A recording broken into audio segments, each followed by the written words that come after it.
Assalamualaikum Bre, selamat datang kembali di Guru Gembul Channel. Konten video ini tidak akan berani dibahas oleh konten kreator yang lain karena terlalu berbahaya. Simak videonya sampai tuntas, yuk kita mulai.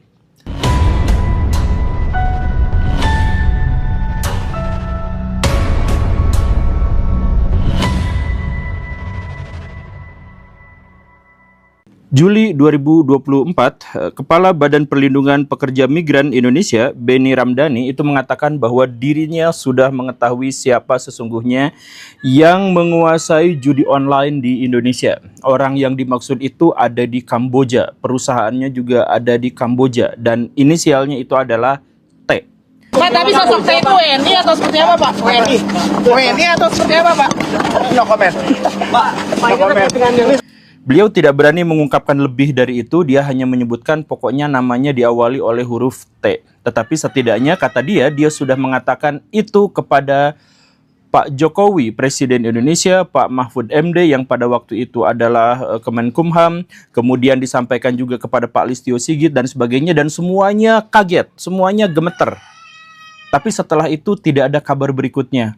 Pak Benny dicecar oleh media massa. Siapa sebenarnya inisial T yang dimaksud itu? Dia tidak bercerita apapun, dia hanya bilang bahwa saya sudah melaporkan namanya yang panjang dan asli itu kepada penyidik Bareskrim Polri. Tetapi ketika ditanya kepada Bareskrimnya tidak tahu apa-apa. Bahkan buru-buru mengatakan bahwa, oh bukan, namanya bukan Tommy. Begitu. Nah, waktu demi waktu berjalan, bulan demi bulan berjalan, tidak ada satupun di antara orang-orang yang disebut tadi itu, Pak Presiden, Pak Menteri, Pak Kapolri, dan jajarannya semuanya tidak ada yang menyebut siapa sebenarnya inisial T, orang Kamboja yang dimaksud itu. Penasaran, saya bertanya kepada salah seorang pengacara yang paling terpercaya pada waktu itu di Indonesia, Pak Alvin Lim. Saya tanya, Pak, inisial T itu siapa sih? Tommy? Tommy itu Tommy Winata bukan? Bukan, katanya. Tommy-nya itu adalah Tommy Hermawan Low. Beliau kemudian menampilkan fotonya. Nih fotonya. Tetapi saya pada waktu itu tidak bisa mengkonfirmasi pernyataan itu kepada siapapun. Karena Pak Alvin sendiri tidak menunjukkan adanya bukti atau argumentasi terkait kenapa beliau langsung menuding orang itu. Gitu. Jadi bisa aja ini pengalihan, bisa aja beliau juga mendapatkan sumber dari orang lain dan lain sebagainya. Saya sampai sejauh itu belum mengambil kesimpulan tentang siapa yang sesungguhnya ada di balik judi online di Indonesia dengan nama berinisial T yang menguasai bisnis di Kamboja. Begitu. Tetapi kemudian iseng-iseng berhadiah, saya searching Tommy Hermawan Low. Saya kemudian menemukan beberapa indikasi yang kuat. Mungkin inilah yang menyebabkan Pak Alvin itu menuding orang ini. Atau mungkin memang benar-benar tahu, saya tidak tahu. Tetapi Pak Hermawan Low itu ternyata memang sudah dari turun-temurun memiliki bisnis besar di Kamboja. Ada hotel, ada resort, ada tempat hiburan malam, ada kasinonya bahkan dan lain sebagainya. Di sana sudah mapan ajeg lama sekali di sana.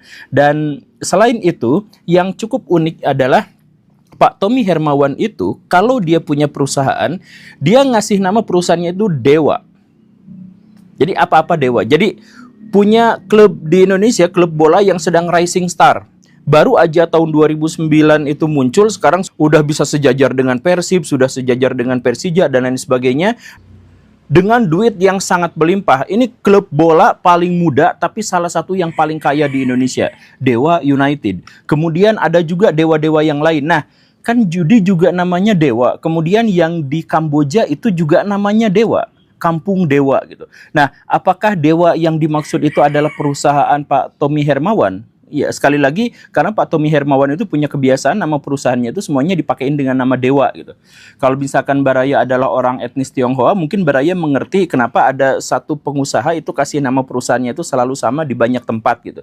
Ya karena memang ada semacam perhitungan Cina tradisional gitu ya. Ya mungkin seperti itu. Nah, saya jangan-jangan ini memang benar Pak Tommy gitu ya. Tapi setelah dipikir-pikir, saya mengambil satu pertimbangan yang lain bahwa jangan-jangan Pak Tommy ini pun bukan orang sesungguhnya yang menguasai judi online di Indonesia.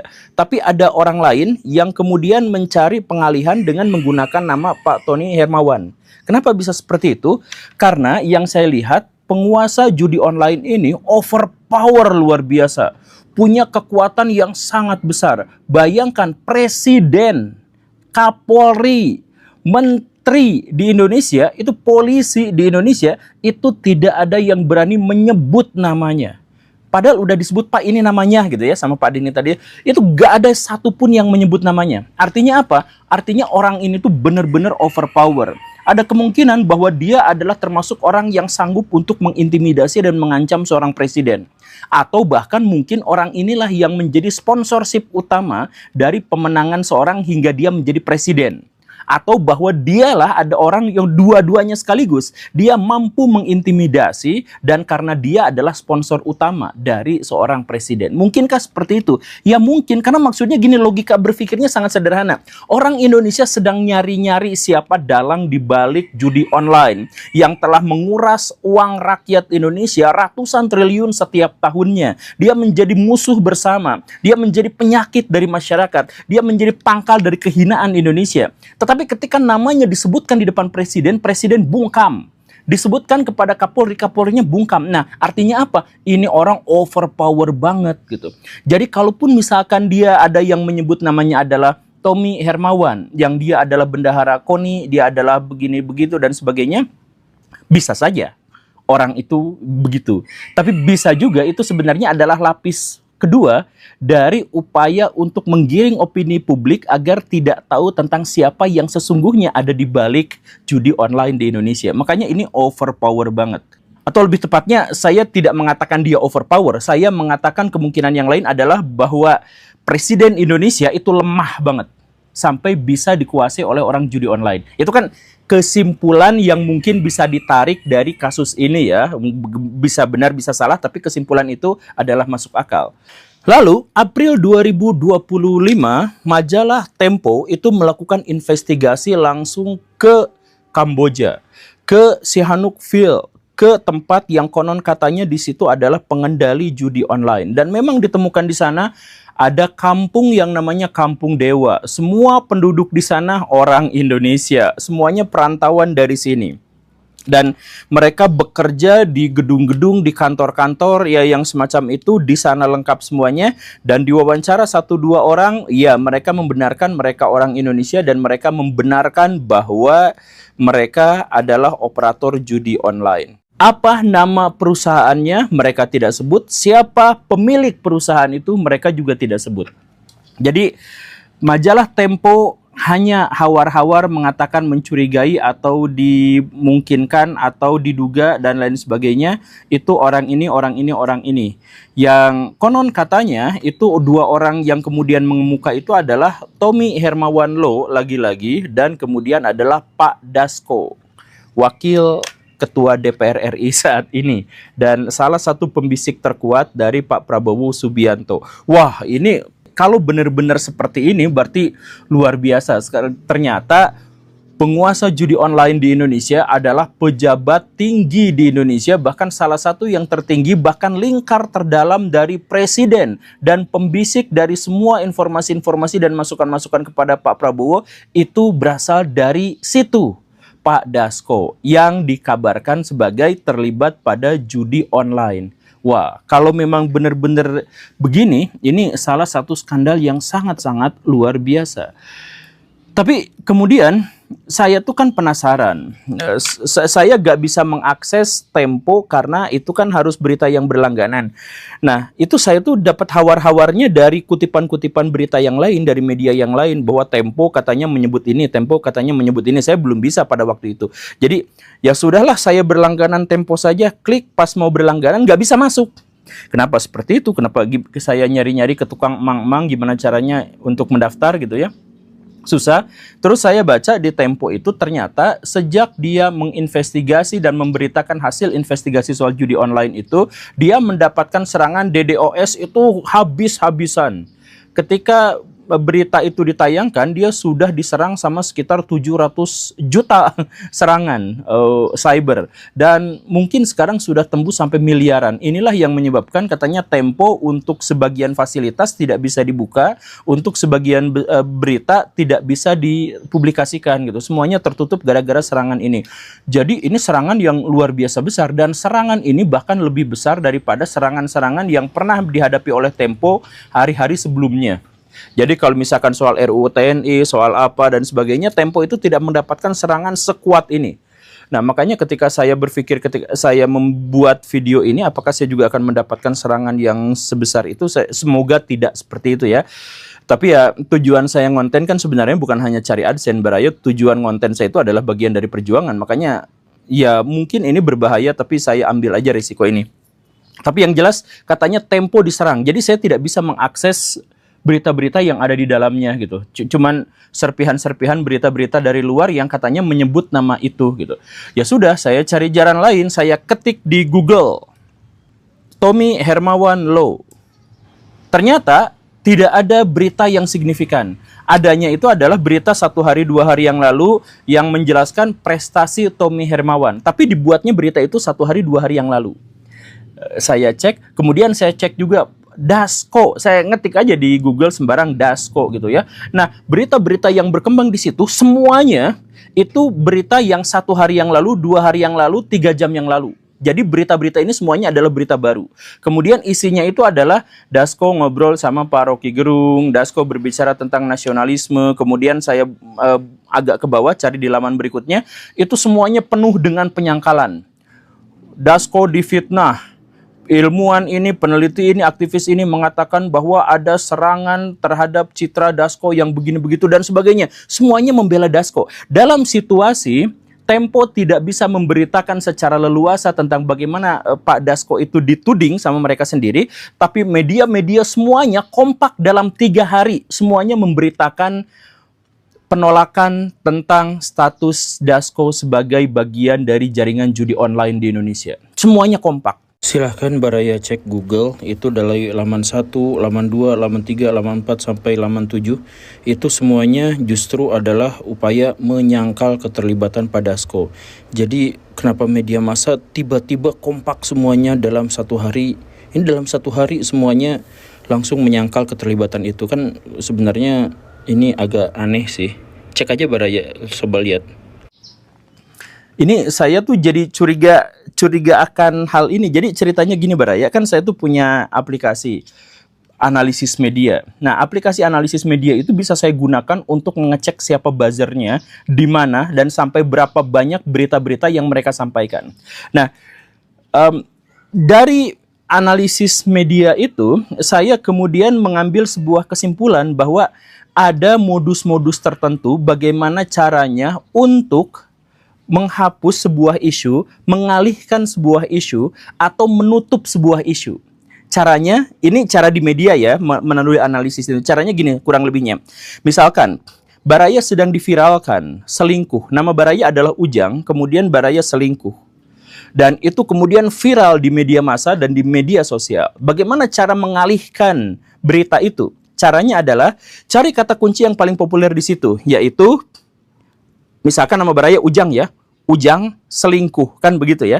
Maka Baraya harus nimpa ke media-media itu nama Ujang, tapi nggak dengan selingkuh. Misalkan Ujang beli mobil, begitu ya. Kemudian nama selingkuh, Baraya juga silahkan endorse semua media massa yang bisa Baraya kenal.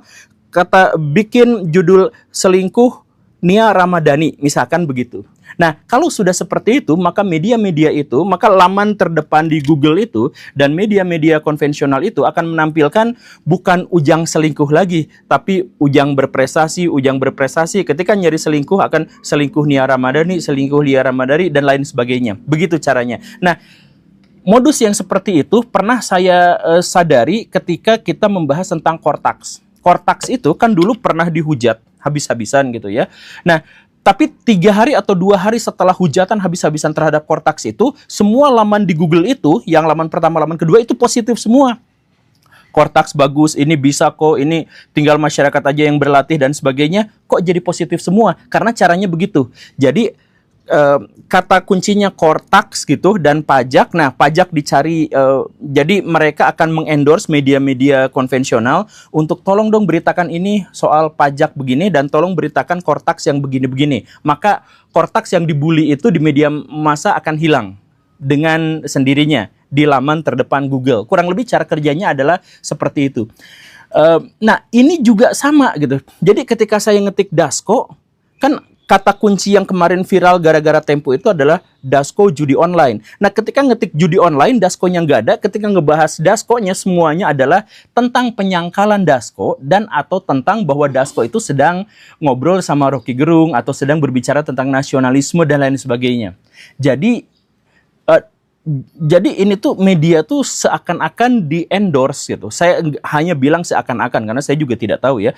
Cuman kalau misalkan Baraya mau nge-endorse media tuh sebenarnya gampang karena itu tidak melanggar peraturan apapun. Jadi misalkan Pak Media tolong dong beritakan bahwa di sini ada penculikan gitu. Ya media tentu saja memberitakan itu kan selama itu tidak hoax gitu. Jadi Pak Dasko ngobrol sama Rocky Gerung. Ya kan tidak hoax, ya media bisa aja memberitakan itu. Nah, tapi bahwa media massa itu kompak dalam 3 hari semuanya, mau Tribun, mau Detik, mau Ermol, mau semuanya aja, itu semuanya melakukan penyangkalan, ini adalah sesuatu yang sangat luar biasa. Ini berbanding terbalik misalkan ketika kita bahas Pak Jokowi, ijazah Jokowi misalkan. Ijazah Jokowi itu media-media masih memberitakan ijazah Jokowi diragukan, ijazah Jokowi jelas asli, ijazah Jokowi terbukti palsu. Itu tuh masih seimbang, semuanya itu masih seimbang. Tapi kalau misalkan Dasko judi online, tiba-tiba semua media itu kompak memberitakan bahwa dia tidak melakukan itu adalah fitnah. Bisakah seperti itu? Bisa. Karena saya bilang ini adalah sebuah konspirasi besar di mana di satu sisi mungkin Pak Dasko memang pelakunya, mungkin Pak Tommy Hermawan itu juga adalah pelakunya, tapi di sisi lain mungkin mereka adalah orang-orang yang sengaja disimpan di situ untuk mengalihkan opini publik karena kita punya gerbang prank yang bahkan jauh lebih besar dan jauh lebih kuat. Siapa itu? Tidak diketahui. Lagi-lagi penegasan dari video ini pada akhirnya adalah bahwa siapapun di balik judi online itu terlalu overpower, sedemikian besar sampai dia mengendalikan media massa di Indonesia, mengendalikan opini publik, mengendalikan keputusan-keputusan dan kebijakan presiden, dan mengendalikan kekuatan TNI Polri. Atau Polri dalam hal ini, TNI-nya belum ketahuan. Apakah benar seperti itu? Ya kesimpulannya lagi-lagi ke arah sana karena semua media semuanya bungkam kalau misalkan judulnya ini, bahkan sudah datang langsung investigasi ke sana, masa tidak ketahuan siapa orangnya gitu, masih diduga dan kalau misalkan disamperin kayaknya juga bukan orang itu, kan seperti itu gitu.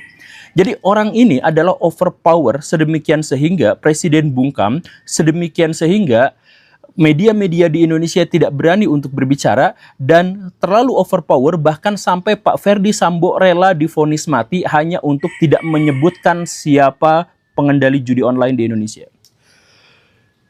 Jadi ini benar-benar berbahaya. Bayangkan Baraya sekarang sedang ada di sebuah negara di mana kedaulatan tidak dipegang sama Baraya, kedaulatan tidak dipegang sama wakil-wakil Baraya, dan kedaulatan tidak dipegang oleh seorang presiden yang ditunjuk oleh Baraya. Tapi kedaulatan di Indonesia dikendalikan oleh seorang penguasa judi online. Kalau memang kesimpulannya gitu, ngeri. Terima kasih karena sudah menyimak. Saya Guru Gembul. Assalamualaikum warahmatullahi wabarakatuh.